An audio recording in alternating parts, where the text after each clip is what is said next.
Hello दोस्तों, स्वागत है आपका हमारे यूट्यूब चैनल कॉम्पिटिटिव क्लासेस में। यहाँ हम यूपी टीजीटी पीजीटी आर्ट्स के प्रीवियस ईयर क्वेश्चंस की प्रैक्टिस करेंगे, जिसमें हम 1999 से अब तक UP TGT PGT arts exam में पूछे गए जितने भी प्रश्न हैं उनको पार्ट वाइज डिस्कस कर रहे हैं। तो चलिए शुरू करते हैं। आज का पहला प्रश्न है, प्रख्यात चित्र बैल के चित्रकार हैं। ऑप्शंस हैं एन.एस. कैतुंडे, के.एस. कुलकर्णी, शांति दवे या फिर राघव कनेरिया। प्रख्यात चित्र बैल के चित्रकार हैं, तो सही आंसर हो जाएगा के.एस. कुलकर्णी।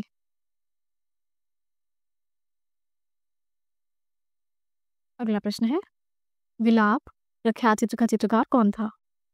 ऑप्शंस हैं एस.एस. रजा, प्राणनाथ मांगो, सतीश गुजराल या फिर केवल सोनी। विलाप प्रख्यात चित्र का चित्रकार कौन था? का सही आंसर हो जाएगा सतीश गुजराल। अगला प्रश्न है, मदर टेरेसा सीरीज किसकी रचना है? ऑप्शंस हैं गणेश फाइंड, विकास भट्टाचार्य, एम.एफ. हुसैन या फिर P T. Reddy. Mother Teresa series किसकी रचना है? इसका सही आंसर हो जाएगा एम.एफ. हुसैन। अगला प्रश्न है, उत्तर प्रदेश राज्य ललित कला अकादमी के अध्यक्ष कौन हैं? तो इसमें से अभी के पर्सपेक्टिव में कोई भी आंसर सही नहीं है। अगर ये पूछे कि उत्तर प्रदेश राज्य ललित कला अकादमी के प्रथम अध्यक्ष कौन थे, तो विजेंद्र सिंह सही आंसर हो जाएगा। लेकिन आज के लिए उत्तर प्रदेश राज्य कला अकादमी के अध्यक्ष डॉक्टर सुनील कुमार विश्वकर्मा हैं और प्रथम अध्यक्ष जो है वो विजय सिंह थे। अगला प्रश्न है, एम.एफ. हुसैन का जन्म कहाँ हुआ था? ऑप्शन है बंबई में, इंदौर में, सोलापुर में या फिर कोल्हापुर में। एम.एफ. हुसैन का जन्म कहाँ हुआ था? इसका सही आंसर हो जाएगा सोलापुर में। अगला प्रश्न है, वैसे के.एस. कुलकर्णी किस कला संस्थान से जुड़े रहे हैं? ऑप्शन है Delhi college of arts, J school of arts Mumbai, ready studio नई दिल्ली या फिर संगीत एवं ललित कला महाविद्यालय BHU Varanasi. Professor KS. Kulkarni किस कला संस्थान से जुड़े रहे हैं? इसका सही आंसर हो जाएगा संगीत एवं ललित कला महाविद्यालय BHU वाराणसी। अगला प्रश्न है, भारतीय झंडे में प्रयुक्त चक्र का रंग है? ऑप्शन है पर्सियन ब्लू, अल्ट्रामैरिन ब्लू, काला या फिर नेवी ब्लू। भारतीय झंडे में प्रयुक्त चक्र का रंग है, ऑप्शन है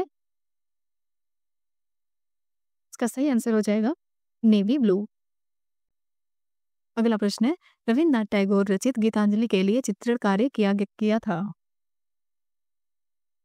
ऑप्शन है नंदलाल बोस ने, रवीन्द्र नाथ ठाकुर ने, अमरेंद्र नाथ ठाकुर या फिर स्वयं रविन्द्रनाथ टैगोर ने। रविन्द्रनाथ टैगोर रचित गीतांजलि के लिए चित्रण कार्य किया था, इसका सही आंसर हो जाएगा नंदलाल बोस ने।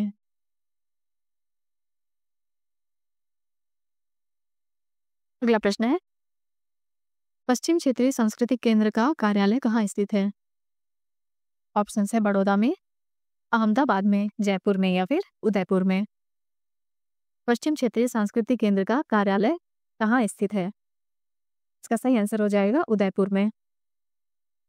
अगला प्रश्न है, भारत भवन संग्रहालय स्थित है? ऑप्शन है वाराणसी में, इलाहाबाद में, शांति निकेतन में या फिर भोपाल में। भारत भवन संग्रहालय कहाँ स्थित है? इसका सही आंसर हो जाएगा भोपाल में। अगला प्रश्न है, एक प्रसिद्ध कला समीक्षक है? ऑप्शन है A.S. रमन, R.K. नारायण, गिरीश कर्नाड या फिर सत्यदेव दुबे। एक प्रसिद्ध कला समीक्षक है, इसका सही आंसर हो जाएगा A.S. रमन। अगला प्रश्न है, उस प्रसिद्ध चित्रकार का नाम बताइए जो वास्तुकार भी था? ऑप्शन है मनुभाई पारिक, केसीएस फनीकर, कृष्ण खन्ना या फिर सतीश गुजराल। उस प्रसिद्ध चित्रकार का नाम बताइए जो वास्तुकार भी था, इसका सही आंसर हो जाएगा सतीश गुजराल। अगला प्रश्न है, खिलौने की तरह पशु पक्षियों का अलंकरण किस शैली में हुआ? ऑप्शन से पहाड़ी शैली, बाघ शैली, अपभ्रंश शैली या फिर मुगल शैली। खिलौने की तरह पशु पक्षियों का अलंकरण किस शैली में हुआ? इसका सही आंसर हो जाएगा अपभ्रंश शैली। अगला प्रश्न है, स्थिर मुख आकृति होती है। ऑप्शन है वृत्ताकार, अंडाकार, पान की आकृति जैसा या फिर ओम की आकृति जैसा। स्थिर मुख आकृति होती है, इसका सही आंसर हो जाएगा अंडाकार।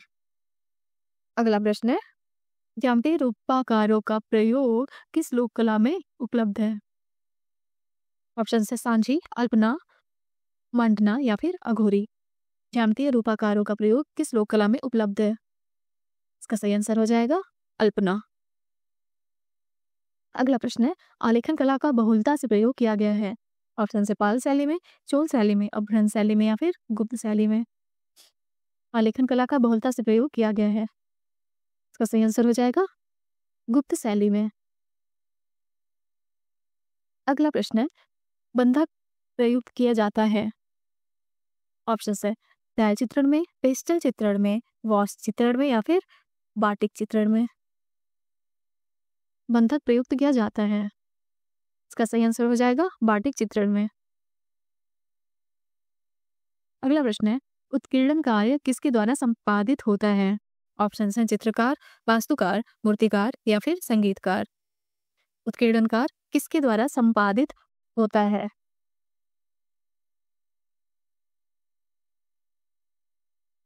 इसका सही आंसर हो जाएगा मूर्तिकार। अगला प्रश्न है, चित्र में कर्णवत रेखाएं किस मनोभाव को व्यक्त करती हैं? ऑप्शन हैं उदासी, व्याकुलता, उलझन या फिर अनिश्चितता। चित्र में कर्णवत रेखाएं किस मनोभाव को व्यक्त करती हैं? इसका सही आंसर हो जाएगा व्याकुलता। अगला प्रश्न है, परंपरागत लघु चित्र शैलियों का विषय नहीं है। ऑप्शन हैं सामाजिक, साहित्यिक, धार्मिक या फिर अमूर्त। परंपरागत लघु चित्र शैलियों का विषय नहीं है, इसका सही आंसर हो जाएगा अमूर्त।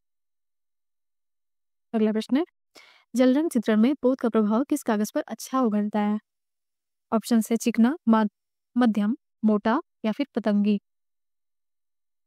जल रंग चित्रण में पोत का प्रभाव किस कागज पर अच्छा उभरता है? इसका सही आंसर हो जाएगा मोटा। अगला प्रश्न है, चित्रकला में दूरदृष्टि लघुता क्या होती है? इसका सही आंसर हो जाएगा उपयुक्त में से कोई नहीं।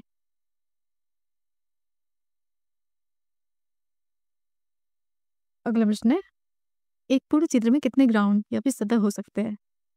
ऑप्शन से 1, 3, 5 या फिर अनगिनत। एक पूर्ण चित्र में कितने ग्राउंड हो सकते हैं? इसका सही आंसर हो जाएगा 3।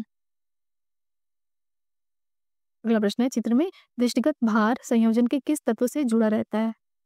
ऑप्शन है संतुलन, अनुपात, सामंजस्य या फिर सहयोग। चित्र में दृष्टिगत भार संयोजन के किस तत्व से जुड़ा रहता है? इसका सही आंसर हो जाएगा संतुलन। आज के वीडियो का अंतिम प्रश्न है, प्रजनन एवं विकास का प्रतीकात्मक रंग कौन सा है? ऑप्शन से हरा, लाल, नीला या फिर नारंगी। प्रजनन एवं विकास का प्रतीकात्मक रंग कौन सा है? सही आंसर हो जाएगा हरा।